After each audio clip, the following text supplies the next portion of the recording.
حضرات محترم، اللہ رب العزت کا احسان اور شکر ہے، اس نے ہمیں عید کا یہ مبارک دن دیکھنا نصیب فرمایا۔ مسلمانوں کے دو ہی اصل تہوار ہیں، عید الفطر اور عید الاضحیٰ، اور دونوں کے ساتھ تقوی اور نیکی جڑی ہوئی ہے۔ دونوں کے ساتھ اللہ کی بے شمار رحمتیں، برکتیں، سعادتیں جڑی ہوئی ہیں۔ دوسری قوموں کے تہوار اس چیز سے خالی ہوتے ہیں۔ مسلمانوں کے اللہ نے خوشی بھی نصیب فرمائی اور ساتھ اپنی نیکیاں اور نعمت اور راحت بھی نصیب فرمائی۔ یہ اللہ کا احسان ہے۔ سورہ حج کی جو آیت میں نے آپ کے سامنے تلاوت کی ہے، اس میں اللہ رب العزت نے قربانی کے فلسفے کو بیان کیا ہے۔ قربانی کیا ہے اور قربانی کیوں ہے، اس کا مقصد کیا ہے۔ ارشاد فرمایا کہ لَن يَنَالَ اللَّهَ لُحُومُهَا، لوگوں اللہ تک تمہاری قربانیوں کا گوشت نہیں پہنچتا، وَلَا دِمَاؤُهَا، اور نہ خون پہنچتا ہے۔ مشرکین عرب کے اندر یہ رواج تھا، جب وہ کسی جانور کو ذبح کرتے تو اس کا خون لے کر خانہ کعبہ کی دیواروں پر مل دیتے۔ اس سے وہ سمجھتے تھے کہ اللہ کا زیادہ تقرب حاصل ہوگا، اللہ کو وہ مانتے تھے۔ ہمارے ہاں یہ غلط فہمی ہے کہ مشرکین شاید اللہ کو نہیں مانتے تھے، اللہ کو خالق مانتے تھے، اللہ کو مالک مانتے تھے، اللہ کے ساتھ شریک ٹھہراتے تھے۔ یعنی بتوں کو یہ سمجھتے تھے کہ یہ اللہ سے تقرب کا ذریعہ ہے، اللہ سے لے کر دیں گے۔ ایسا نہیں تھا کہ وہ اللہ کا انکار کرتے تھے۔ خانہ کعبہ کو وہ اللہ ہی کا گھر سمجھتے تھے، اور بتوں کو اس لیے رکھا ہوا تھا کہ یہ ہماری سفارش کریں گے، اللہ سے قریب کریں گے، اللہ سے لے کر ہمیں دلوائیں گے۔ عموماً مشرکین ہمیشہ شرک جہاں بھی پیدا ہوتا ہے اسی غلط فہمی سے پیدا ہوتا ہے کہ اللہ براہ راست نہیں دیتا، اللہ براہ راست نہیں سنتا۔ یہ ایک توہین ہے، اللہ کی صفات کا انکار ہے۔ انبیاء علیہ السلام جب تشریف لاتے ہیں، ان کا سب سے بڑا مشن یہ ہوتا ہے کہ انسانوں کا اللہ سے براہ راست رابطہ کروا دیا جائے، انسانوں کو اللہ سے لینا سکھایا جائے، درمیانی سارے واسطے وسیلے جو ہیں کاٹ دیے جائیں، انسان کو براہ راست اللہ کی بارگاہ میں پہنچایا جائے۔ پوری زندگی کا مشن ہر نبی کا یہی تھا، اور ہر نبی اسی مشن پہ گامزن تھا کہ انسان جو ہے، مخلوق جو ہے، مخلوق کا تعلق، انسانوں کا تعلق مخلوق سے کاٹ کر خالق سے ملا دیا جائے، انسانوں کی توجہ دنیا سے ہٹا کر آخرت کی طرف کر دی جائے، اور انسانوں کی توجہ مال سے ہٹا کر اعمال کی طرف کر دی جائے۔ یہ پورا مشن تھا انبیاء کا۔ تو یہ مشرکین اس عقیدے کے تحت وہاں پہ خون ملتے تھے، اس سے اللہ کا تقرب حاصل تھا۔ تو اللہ رب العزت نے ارشاد فرمایا کہ لوگوں اللہ کو کسی خون اور گوشت کی ضرورت نہیں ہے، وہ انسانی احتیاجات سے بڑا بلند و بالا ہے۔ اس کو نہ اونگ آتی ہے، نہ نیند آتی ہے، نہ کھانے کی ضرورت ہے، نہ پینے کی، نہ بیوی ہے، نہ بچے، وہ تنہا ہے۔ پوری کائنات اس کے ایک امر کن سے بنی ہے، اور اس پوری کائنات اس کی توجہ سے قائم ہے۔ ایسا نہیں کہ اللہ نے کائنات کو بنا کر چھوڑ دیا ہے اور اب دوسروں کے حوالے کر دیے کہ وہ چلائیں، ایسا نہیں۔ اللہ نے بنایا بھی ہے، اس کو چلا بھی رہا ہے، اور چلائے گا بھی، اور چلتی رہے گی اسی کے حکم سے۔ تو فرمایا کہ تم یہ نہ سمجھنا کہ تمہاری قربانیوں کا گوشت اور خون مجھ تک پہنچے گا، وَلَٰكِن يَنَالُهُ التَّقْوَىٰ مِنْكُمْ، لیکن اصل کیا پہنچے گا؟ تمہارے دلوں کا تقویٰ، تمہارے دلوں کی نیتیں، تمہارے دلوں کی جو سوچ ہے، یعنی کسی بھی عمل کے پیچھے جو تمہاری نیت ہے وہ مجھ تک پہنچتی ہے۔ اسی کو ایک حدیث میں آقا دو عالم صلی اللہ علیہ وسلم نے ارشاد فرمایا، ان اللہ لا ينظر الى صورکم واموالکم، اللہ تمہاری صورتیں اور مال نہیں دیکھتا، ولکن ينظر الى اعمالکم، وہ تمہارے اعمال کو دیکھتا ہے۔ ہزاروں صورتیں، لاکھوں، کروڑوں، اربوں صورتیں اس نے پیدا کی، اس کو ان کی احتیاج نہیں ہے، دلوں کی نیت اس تک پہنچتی ہے۔ قربانی کے اندر بھی جانور کا گوشت اور خون یہ اللہ تک نہیں پہنچتا، اس کے پیچھے جو دل کی نیت ہے وہ پہنچے گی۔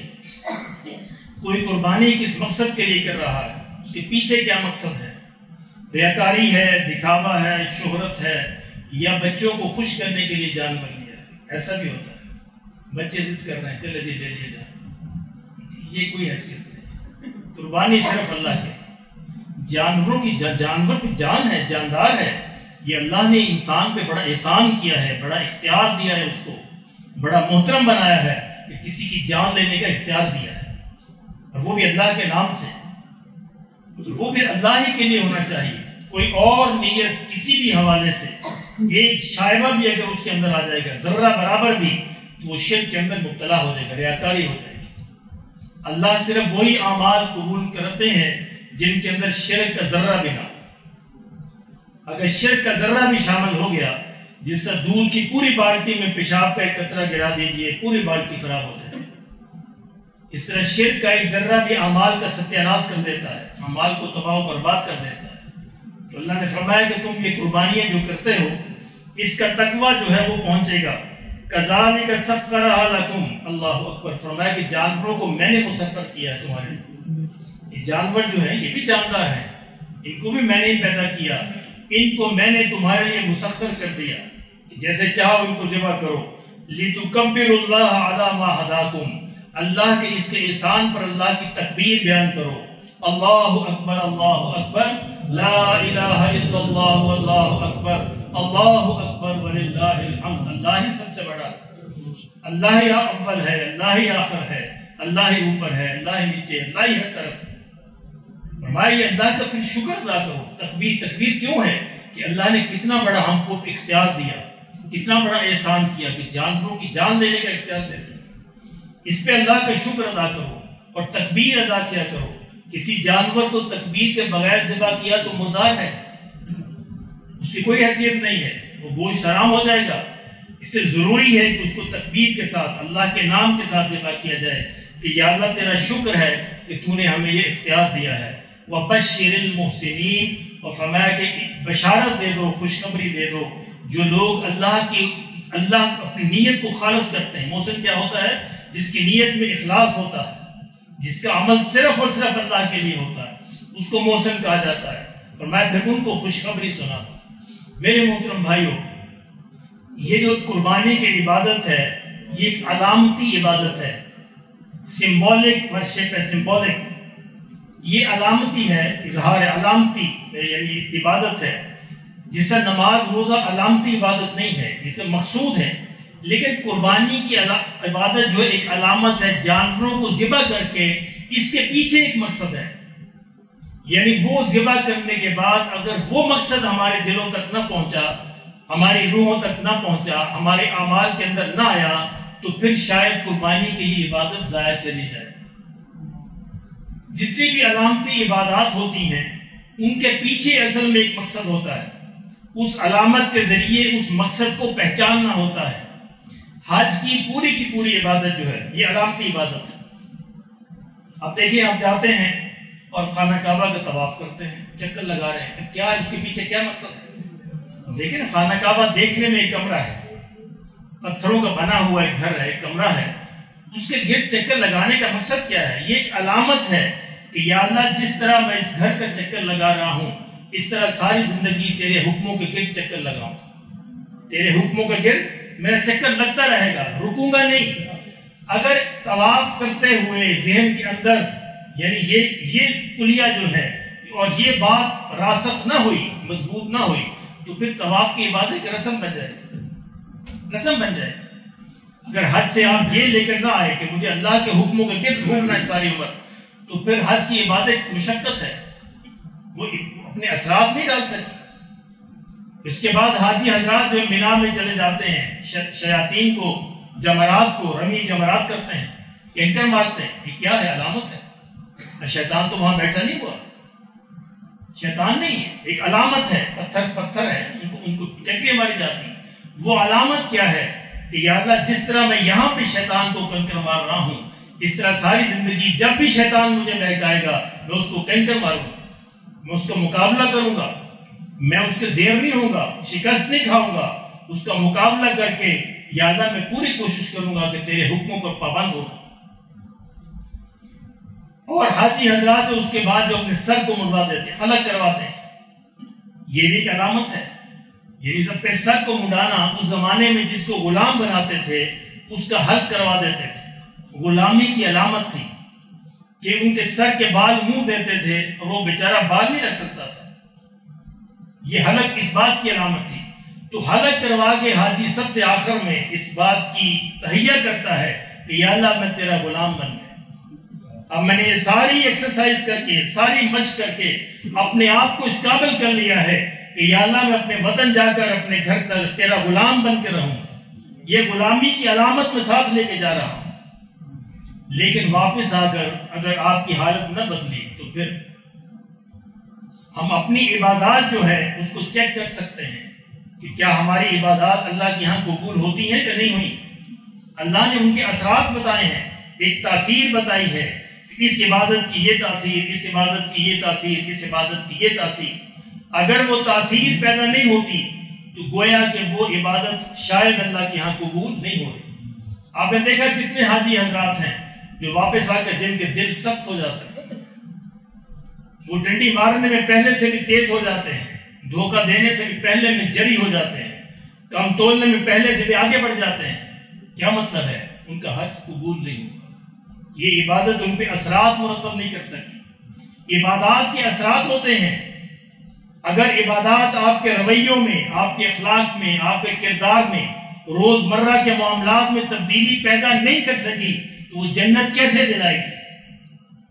اللہ نے فرمایا کہ ان الصلاۃ تنہی عن الفحشاء والمنکر، یہ نماز کی تاثیر ہے کہ نماز جو تمہیں برے اور بے حیائی کے کاموں سے روکے گی۔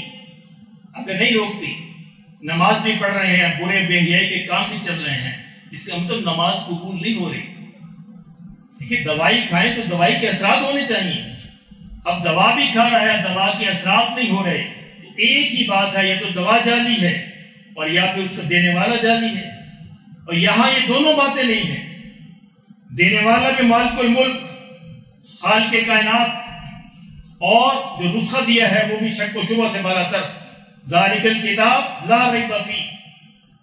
اب یہ نہ نسخہ ہے اس پہ کوئی شک کیا جا سکتا ہے اور نہ دینے والے پہ کوئی شک موجود ہے۔ اس کا مطلب کیا ہے کہ کھانے والا صحیح نہیں کھا رہا، دوائی کھانے والا اس کو صحیح استعمال نہیں کر رہا، عبادت کرنے والا اس کو صحیح استعمال نہیں کر رہا۔ اگر اس نے عبادت صحیح طریقے سے کی ہوتی تو یہ ممکن نہیں تھا کہ نماز اسے بے حیائی نہ چھڑاتی، نماز اسے کم تولنا نہ چھڑاتی، نماز اسے جھوٹ نہ چھڑاتی، نماز اسے دھوکہ دینا نہ چھڑاتی، نماز اسے دیگر کام نہ چھڑاتی۔ روزے کے بارے میں اللہ نے بتایا لعلکم تتقون کہ روزہ میں نے اس لیے فرض کیا ہے کہ تمہارے دلوں میں تقوی پیدا ہو جائے۔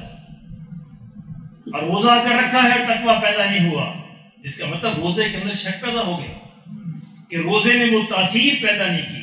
میں تو اکثر اس بات کا سوال کرتا ہوں، اپنے دوستوں سے کہا کرتا ہوں کہ جو شخص ایف اے نہیں پاس کر سکتا، بی اے کیسے پاس کرے گا، ایم اے کیسے پاس کرے گا؟ وہ بڑی چیز ہے۔ دنیا بہت چھوٹی چیز ہے آخرت کے بارے میں۔ جو عبادت تمہاری دنیا ٹھیک نہیں کر سکتی، آخرت کیسے دلائے گی؟ ارے جنت تو بہت بڑی چیز ہے، اس دنیا کی حیثیت ہی کوئی نہیں ہے۔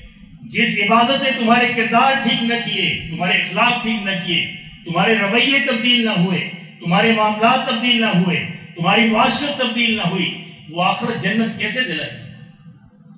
کتنی عمر بیت گئی ہمیں قربانی کرتے ہوئے، قربانی کا جذبہ پیدا ہی نہیں ہوا، ایک رسم بن گئی، بس یہ رسم ہے، جانور ذبح ہو گئے۔ جانور تو بیچارے مجبور ہیں، اگر جانوروں کو اختیار دیا جاتا اللہ کی قسم سارے انسان ذبح ہو جاتے۔ کسی نے بنایا لطیفہ بنایا ہے کہ شیطان جو ہے کینکریاں مارنے گئے تو آگے بڑھ کر شیطان نے ان کو کینکریاں مارنی شروع کر دی۔ تمہیں شرم نہیں آتی؟ مجھے کینکریاں مارتے ہو؟ شیطان تو تم اپنے اندر لیے پھرتے ہو اور کتنی عمر سے لیے پھرتے ہو اور اس کو پال رہے ہو، پوس رہے ہو، سنبھال رکھا۔ یہی حال ہماری قربانیوں کا۔ قربانی کے اللہ نے بتایا وَلَٰكِن يَنَالُهُ التَّقْوَىٰ مِنكُمْ، قربانی میں تقویٰ پیدا کرنا چاہیے۔ قربانی وہ جذبہ پیدا کرے کہ یا اللہ میں تیرے حکموں پہ قربان ہونے کے لیے تیار، جہاں بھی مجھے ضرورت پڑی یا اللہ میں اپنے جذبات قربان کروں گا، میں اپنے معاملات قربان کروں گا، میں اپنی باقی چیزیں قربان کروں گا، تیرے اور تیرے حبیب کے حکم کو ترجیح دوں گا۔ میرے محترم دوستو، انسان اپنی ترجیحات سے پہچانتا ہے۔ ذرا اپنی ترجیحات کو چیک کیا، ہماری ترجیحات کیا ہیں؟ ہماری ترجیحات دنیا ہی دنیا ہے، ہماری ترجیحات دنیا سے شروع ہوتی ہے اور دنیا پہ ختم ہو جاتی ہے، اس میں آخرت کا کوئی حصہ نہیں۔ یعنی آخرت ہمارے پلان کے اندر شامل نہیں ہوتی۔ یعنی آخرت کو سامنے رکھ کے جو پلان بنے گا وہ پلان اور طرح کا ہوگا، اور جو دنیا کو سامنے رکھ کے بنے گا نقشہ، جو منصوبہ، وہ اور طرح کا ہوگا۔ اب دیکھیں جب مسافر سفر کرتے ہیں تو مسافر کے ساز و سامان سے، اس کے انداز سے اندازہ ہو جاتا ہے کہ یہ جہاز کا مسافر ہے، یہ گاڑی کا مسافر ہے، یہ بس کا مسافر ہے، اور یہ میرے جیسا ویگن کا مسافر ہے۔ تو وہ بیچارہ بھاگا جا رہا ہوگا ویگن کی طرف اور مرغا بن کے سفر کرے گا۔ شکر اب تو وہ دور ختم ہو گیا، ہم تو بڑا عرصہ مرغے بن کے سفر کرتے ہیں۔ یہ صورتحال انداز سے پتہ چل جاتا ہے۔ اسی طرح رہنے کے انداز سے پتہ چل جاتا ہے انسان کے کہ یہ آخرت کا مسافر ہے یا دنیا کا مسافر ہے۔ اس کی قربانی کس لیے ہے؟ یہ قربانی کیوں کر رہا ہے؟ میرے محترم دوستو، قربانی جو ہے، اب آپ کے اندر قربانی، اپنی جذبات کو قربان کرنے کا جذبہ پیدا ہونا چاہیے۔ سڑک پہ جا رہے ہیں اور دو گاڑیاں آمنے سامنے ہو گئی ہیں، اب راستہ نہیں ہے، تو جو گاڑی ایک والا پہل کرے گا وہ قربانی دے گا۔ یعنی کبھی یہ قربانی بھی دے دیا گا، کسی دوسرے کو راستہ دے دیا، یا اللہ میں ایک قربانی کرنے کے لیے تیار ہوں، کسی دوسرے کے لیے میں نے مسئلہ پیدا نہیں کیا۔ ہم مسئلے پیدا کرتے ہیں، ہم مسئلے حل نہیں کرتے، بڑے دھڑلے کے ساتھ دوسروں کے لیے مسئلے پیدا کرتے ہیں اور فخر سے بتاتے ہیں کہ میں نے ایسے کر دیا، میں نے دوسرے کو ویسے کر دیا۔ کبھی یہ بھی قربانی کیا کرو کہ میں پیچھے ہٹ گیا، میں نے دوسرے کے لیے راستہ چھوڑ دیا، میں نے دوسرے کے لیے آسانی پیدا کر دی۔ دین آسانیوں کا نام ہے، مشکلات پیدا کرنے کا نام نہیں ہے۔ کبھی یوں بھی کیا کرو کہ اپنے گھر کا جو ہے گندگی جو ہے وہ اٹھا کے باہر نہ پھینکا کرو، لوگوں نے گزرنا ہے وہاں سے۔ اگر گھر کو صاف کیا ہے تو باہر بھی صاف ہونا چاہیے، کبھی اس کو بھی سنبھال دیا کرو۔ کبھی یوں بھی کیا کرو کہ پانی بھی بچا لیا کرو، یہ پانی جو اللہ کی اتنی بڑی نعمت ہے، کبھی یہ بھی قربانی کیا کرو کہ یا اللہ میں صرف تیری رضا کے لیے پانی کو بچا رہا ہوں۔ اللہ اکبر۔ سیدنا سعد بن وقاص وضو فرما رہے ہیں نہر کے اوپر، اور آقا دو عالم صلی اللہ علیہ وسلم تشریف لائے، اور حضور نے فرمایا کہ سعد یہ کیا اسراف کر رہے ہو؟ کہا کہ یا رسول اللہ صلی اللہ علیہ وسلم کیا وضو میں بھی اسراف ہوتا ہے؟ کہا کہ نعم ہوتا ہے، وضو میں بھی اسراف۔ کہا کہ میں تو نہر پہ بیٹھا ہوں، نہر پہ بھی اسراف ہوتا ہے؟ کہا کہ بالکل، او نہر جار، چاہے نہر چل کیوں نہ رہی، اس میں بھی اسراف ہوتا ہے، اتنا ہی پانی لو جتنی تمہیں ضرورت ہے۔ کیا کبھی یہ قربانی بھی کی؟ مجھے تو کتنے برس ہو گئے، یہاں کے مولوی نہیں سمجھتے، پائپ پکڑا اور دھو رہے ہیں، پوری گلی دھوئی جا رہی ہے، پائپ پکڑا اور مسجد دھوئی جا رہی ہے۔ ارے اللہ کے بندو، اس کو کپڑا گیلا کر کے صاف کیا جا سکتا۔ کتنے آپ صبح نکلے، پورے وسیم بلاک میں نکلے، اور کتنے سڑکیں جو ہیں وہ گندگی سے بھری ہوں گی، پانی سے پانی ہی پانی ہر طرف ہوگا۔ اس پانی کا حساب کون دے گا؟ اللہ کی قسم، کل قیامت کے دن افریقہ کے وہ لوگ، بلوچستان کے وہ لوگ، سندھ کے وہ لوگ جو پانی کے قطرے قطرے کو ترس رہے ہیں، اگر انہوں نے آپ کو گریبان پکڑ لیا کہ تمہیں پانی اس لیے دیا گیا تھا کہ اس کو ضائع کرو، تو کون جواب دے گا؟ یہ بھی کبھی قربانی کیا کہ مجھے پانی ضائع نہیں کرنا، مجھے پانی بچانا ہے، یا اللہ میں اس کی قربانی دیتا ہوں۔ یہ بھی کبھی قربانی کیا کرو کہ مجھے بجلی کو بچانا ہے، مجھے بجلی کو ضائع نہیں کرنا۔ یہ بھی ایک نعمت ہے جو اللہ نے عطا کر رکھی ہے۔ اب دیکھا کہ ہم نے اس نعمت کو ضائع کیا، سوئی گیس کی نعمت کو ضائع کیا۔ اب کیا حشر ہو گیا ہے، اب وہ گیس ہمارے نہیں ہے، اب 1 اور 2 سال کی بات ہے، بس بالکل معاملہ ختم ہو جائے۔ یہ وہ گیس تھی، اس قوم نے اس کو اس پوری طرح جلایا جس سے براہ راست را مٹیریل ہے یوریا کھاد بننے کا۔ ہم نے سوچا ہی، ہم نے چولہوں کے اندر جلا جلا کے اس کو ضائع کر، اس کا انجام بھگتنے کے لیے تیار ہو جائے۔ یہ قربانیاں کرنی تو یہ قربانیاں کیجیے، یہ کیوں نہیں کرتے؟ بکرے بیچارے مجبور ہیں، وہ قربان کرنے آسان ہے، جذبات قربان کرنے بڑے مشکل ہیں۔ لوگوں کو تو ایک چائے کی پیالی قربان کرنی مشکل ہو جاتی ہے۔ کبھی ان قربانیوں کو بھی لسٹ بنایا کرو کہ میں نے کبھی یہ قربانی بھی کی، میں نے کبھی دوسرے کے آرام کا خیال رکھا، کہ میری وجہ سے میرے ہمسائے کو تکلیف نہ ہو. اللہ اکبر. حضور نے تو یہ فرمایا میرے آقا میرے ماں باپ آپ پہ قربان. ارے جب شوربہ بناتے تھوڑا زیادہ بنا لیا کرو, ہمسائے کے اندر بھی پھینک دیا. میرے آقا نے فرمایا اپنی دیواروں کو اتنا اونچا نہ کرو کہ ہمسائے کی ہوا رک جائے, ہمسائے کی ہوا رک جائے, ہمسائے کو مشکل پیش آئے. آج کون پوچھتا ہے؟ ہر کوئی اپنی اپنی پڑی پڑھی ہے. اسی طرح ایک سیمینار ہو رہا تھا, میں اس پہ گیا. وہاں پہ مسئلہ یہ زیر بحث تھا کہ پاکستانی قوم کا بڑا مسئلہ کیا ہے. تو سب نے اس بات پر اتفاق کیا پورے سیمینار کے بعد کہ پاکستانی قوم کا سب سے بڑا مسئلہ آج کل یہ ہے کہ یہ خود غرض ہے. ہر بندہ خود غرضی میں مبتلا ہو گیا ہے. اس کو اپنی پڑی ہے, دوسرے کا خیال نہیں کرتا. دیکھ لیجیے یہ حال ہے. میرا سب کچھ ہو جائے, باقی کسی کا ہو یا نہ ہو. یہ انسان نہیں ہے, انسانیت نہیں ہے. ہم انسانوں کے ماحول کے اندر رہتے ہیں, زندہ معاشرے میں رہتے ہیں. ہمارے ارد گرد بھی انسان بستے ہیں. اب دیکھتے نہیں یہاں وسیم اللہ کے بازار کا کیا حال ہوتا ہے. مجھے برا کہا جائے کوئی بات نہیں. اپنے بھی خفا مجھ سے, بیگانے بھی ناخوش, میں زہر حلال کو کبھی کہہ نہ سکا کم. گزرنا مشکل ہو. کبھی یہ قربانی کی کہ میری دکان کی وجہ سے لوگوں کا گزرنا مشکل نہ ہو جائے. میرے آقا نے فرمایا صلی اللہ علیہ وسلم, راستوں کو کھلا رکھو, راستوں کو بند نہ کرو, راستوں کو تنگ نہ کرو, اور راستوں کو حق ادا کرو. کبھی یہ بھی سوچا کہ یہ بھی ہمیں قربانی کرنی ہے. ہمیں راستے کھلے رکھنے ہیں, راستے بند نہیں کرنے. آج ہم راستے بند کر کے خوش ہوتے ہیں. راستے بند کر کے ہمیں بڑا فخر سمجھتے ہیں کہ ہم بڑے پیر ماپا ہیں, ہم نے راستہ بند کر دیا. حضور کا ہاتھ ہوگا, آپ کا گریبان ہوگا قیامت کے. میرے آقا نے فرمایا, صحابہ نے پوچھا یا رسول اللہ صلی اللہ علیہ وسلم, ہماری بعض اوقات مجبوری ہوتی ہے راستوں کے اندر بیٹھنا, کوئی جگہ نہیں ملتی, تو آپ نے فرمایا پھر راستوں کا حق ادا کرو. صحابہ نے پوچھا یا رسول اللہ صلی اللہ علیہ وسلم کیا حق ہے؟ فرمایا چلنے والوں کو تکلیف نہ ہو. وہ راستہ تمہیں چھوڑنا پڑے گا, وہ راستہ گزرگاہ ہے, وہ تمہارے لیے نہیں بنایا کہ تم وہاں پہ بیٹھو, وہ تمہاری دکانوں کے لیے نہیں بنایا کہ تم تھڑے آگے نکالو, تم اپنے شوکیس آگے نکالو, تم اپنے سامان آگے نکالو, اور تم لوگوں کے راستوں کو بند کرو. راستہ چلنے کے لیے بنایا گیا ہے. تو حضور نے فرمایا میرے صحابہ, راستے کا حق یہ ہے کہ کبھی مجبوری بھی ہو جائے, اتنا ضرور چھوڑنا کہ لوگوں کی گزرگاہ میں تکلیف نہ. یہ قربانی ہے. یہ قربانی ہم کیوں نہیں کرتے؟ کیونکہ اس سے جذبات پہ زد پڑتی ہے, اس سے جذبات پہ زد پڑتی ہے, اس سے اپنے پہ زد پڑتی ہے. دوسری قربانی کرنی آسان ہے. کبھی یہ قربانی کرو کہ میں دودھ میں پانی نہیں ملاؤں گا. کبھی کر کے دیکھو, کتنے ہیں دودھ والے جو دودھ میں پانی نہیں ملاتے. کبھی یہ قربانی کیا کرو کہ میں کم نہیں تولوں گا, میں پورا تول دوں گا. یہ قربانی کر کے دیکھو, پھر اللہ کتنے انعام سے نوازتا ہے.